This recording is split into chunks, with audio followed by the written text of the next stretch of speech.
SIR এর বিরোধিতায় দিকে দিকে তৃণমূলের মিটিং মিছিল সংগঠিত হচ্ছে। শুক্রবার তৃণমূল কংগ্রেসের উদ্যোগে টিটাগড় পৌরসভার সামনে থেকে মিছিল শুরু করে তালপুকুর মোড়ে এসে মিছিলটি শেষ হয়। এই প্রতিবাদ মিছিল থেকে সাধারণ মানুষের পাশে থাকার আশ্বাস দিলেন বারাকপুরের বিধায়ক রাজ চক্রবর্তী। এসআইআর বিরুদ্ধে এই মহামিছিলের ডাক দিয়েছে আমাদের মাননীয় নেত্রী, আমাদের মুখ্যমন্ত্রী মমতা বন্দ্যোপাধ্যায়। তিনি সবসময় মানুষের জন্য, মানুষের সাথে এবং মানুষের পাশে থেকেছে, মানুষের প্রয়োজনে রাস্তায় নেমেছে সবসময়। উনি এভাবেই অ্যাজ নেত্রী হিসাবে সবাই মেনে নিয়েছে, লিডার হিসাবে ওনাকে আমরা এভাবেই চিনি। কারণ এসআইআর এর নামে যে জুজুটা বিজেপি সরকার যেভাবে মানুষের মধ্যে ছড়িয়ে দিয়েছে আতঙ্ক, এবং সেই আতঙ্কের জন্য মানুষকে সুসাইড করতে হচ্ছে।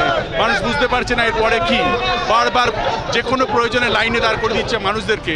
যেমন নোটবন্দি বা আধার কার্ড, যে কোনো ক্ষেত্রে সবসময় মানুষকে লাইনে দাঁড় করে দিচ্ছে। তাহলে এত কোটি টাকা খরচা করে কেন আধার কার্ডের জন্য লাইনে দাঁড়াতে হলো মানুষকে? আজকে আবার তাকে কেন 2002 সালে তার ভোটের তালিকায় নাম থাকলে তবেই সে 2026-এর ভোট দিতে পারবে বা নাগরিকত্ব পাবে? এটা কি কথা? কেউ বুঝতে পারছে না।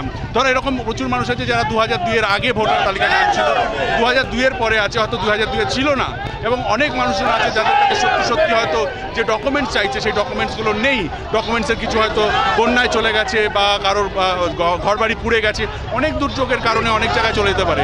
এই যে মানুষকে বিতস্তত করা, এই যে মানুষকে আতঙ্কিত করা, মানুষকে এই যে ভয় দেখানো, এই যে বিজেপি সরকার ক্রমাগত মানুষকে এটা করার চেষ্টা করছে, তারই প্রতিবাদে রাস্তায়। কিন্তু আমরা তৃণমূলের সমস্ত কর্মীরা রাস্তায় প্রত্যেকটা ওয়ার্ডে ক্যাম্প করে মানুষের পাশে রয়েছি, মানুষের সাথে রয়েছি। যে কোনো প্রয়োজনে আমরা মানুষের সাথে থাকবো।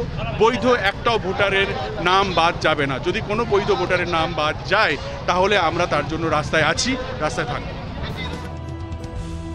বারাকপুর থেকে তপন রায়, বারাকপুর টাইমস।